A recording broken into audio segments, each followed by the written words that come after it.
Informasi lain, Perum Bulog bekerja sama dengan Polda Banten mengungkap mafia beras yang mengoplos 350 ton beras Bulog. Dalam pengungkapan kasus ini, polisi menangkap 7 tersangka yang melakukan kecurangan mencampur beras Bulog dan mengemas ulang dengan beras premium merek lain, serta menjual beras di atas harga eceran tertinggi.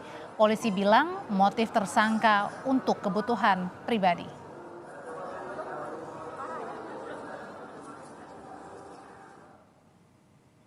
Direktur Utama Perum Bulog Budi Waseso mengungkapkan akibat ulah mafia, harga beras tidak kunjung turun karena beras yang dioplos adalah beras untuk operasi pasar agar harga terjangkau.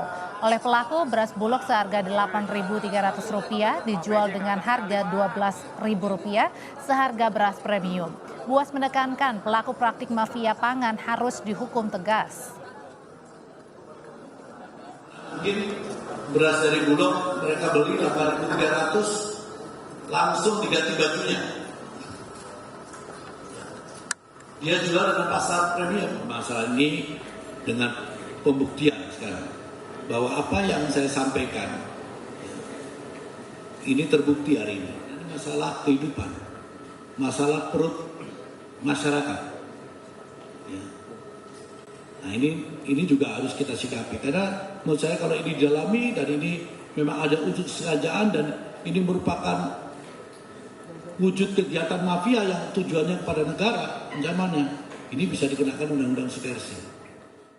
Soal penangkapan pengoplos 350 ton beras Bulog, kita tanyakan langsung kepada Kombes Pol Didik Haryanto, Kabid Humas Polda Banten. Selamat petang Pak Didik. Selamat petang Mbak. 7 orang sudah ditangkap, ditetapkan sebagai tersangka. Gimana sih menangkap 7 tersangka ini, Pak Didik?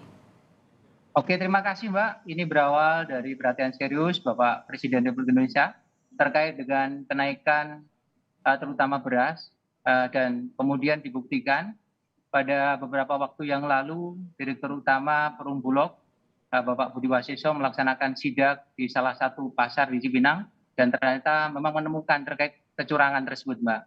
Kemudian Bapak Kapolda Banten memberikan perhatian serius dengan menurunkan Satgas Pangan Polda Banten dan melalui upaya kepolisian serta informasi masyarakat, alhamdulillah Mbak, kita bisa mengungkap terkait dengan tindak pidana perlindungan konsumen dan persaingan dagang dengan cara mengemas ulang atau repacking Mbak. Memang sangat kelihatan ya Pak, modus kecurangannya ini ya, terlihat begitu antara beras Bulog dengan yang biasa atau premium. Kebetulan dari tim yang ada Mbak, ini kita menemukan beras yang memang betul dari Bulog Mbak, dengan bungkus masih ada, kemudian di sana dikemas ulang atau repacking dengan beberapa merek Mbak, ada Dewi Sri, ada Rojo Lele, ada Bada, ada SB, dan beberapa merek terkenal yang lain, karena dijual dengan harga premium Mbak. Dengan harga ini hampir untungnya 4.000 ya Pak ya? Kalau dari yang ada sekitar 8.300-400 dijual 12 hampir Mbak, 3.000 sekian keuntungan dari masing-masing tersangka ini Mbak. Oke, hampir 4.000 keuntungannya ini dijual kemana saja? Sementara tim masih bekerja Mbak, mohon waktu karena kemarin tim bisa mengungkap ini dari hari Rabu tanggal 7 dan hari Kamis tanggal 8 Februari 2023 ini. Secara maraton tim sedang bekerja, mohon doanya sehingga nanti kita dapat bisa membuka terang terkait dengan kasus ini Mbak. Oke, Pak Kabid, ini kan ada 350 ton ya. Ini sudah semuanya atau kemungkinan ada lebih banyak lagi? Saat ini yang kita berhasil amankan 350 Mbak, tim sedang berjalan atau bekerja. Mudah-mudahan nanti berkat usaha, kemudian doa, kita berharap bisa mengungkap yang lebih besar Mbak. Sudah berapa lama sih praktik mafia beras ini dijalankan oleh mafia? Sementara keterangan awal Mbak, ini baru 1 bulan ini mereka berjalan Mbak. Tim sedang bekerja sehingga nanti kita bisa membuktikan terkait apa yang diberikan pernyataan tersebut Mbak. Dengan keuntungan? Sementara ini masih dalam penyidikan sehingga nanti kita lebih jelas Mbak. Namun keterangan awal dari 1 bulan ini sekitar ratusan juta Mbak disampaikan. Ratusan juta ya. Nah, pengoplosan beras Bulog ini gimana sih Pak caranya? Kan ada 7 orang yang ditetapkan tersangka, katanya masih ada juga yang bahkan masih belum ditemukan ya? Saat ini lidik penyidikan juga masih berjalan, Mbak. Mohon doanya. Memang kalau berdasarkan informasi yang ada dan keterangan tadi disampaikan oleh Direktur Utama, bahwa beras impor ini beras premium, Mbak. Jadi beras premium ini memang kalau dibandingkan dengan yang ada tanpa dipoles ataupun dioplos dengan beras yang bagus, ini kondisinya memang beras premium sehingga harganya untuk di kita ini masuk beras premium bukan yang di bawahnya, Mbak. Oke, kalau gitu perannya masing-masing Pak Kabit seperti apa?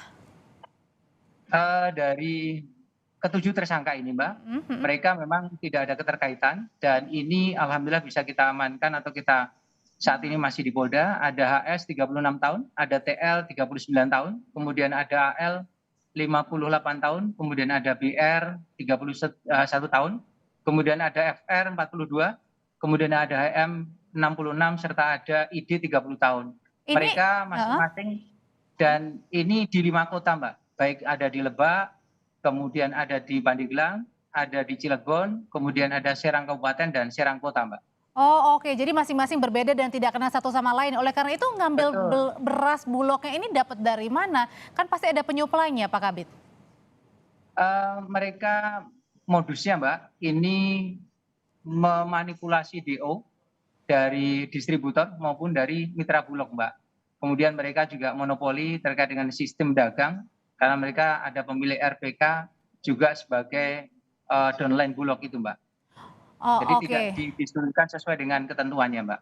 Oke, ada 7 orang yang sudah ditetapkan sebagai tersangka mafia beras Bulog ini dan satu sama lain tidak mengenal. Jadi ada gerakan yang berbeda-beda di masing-masing area daerah di daerah Banten. Terima kasih Pak Kabit Humas sudah berbagi informasi bersama kami di Kompas Petang. Sehat selalu Pak Kabit.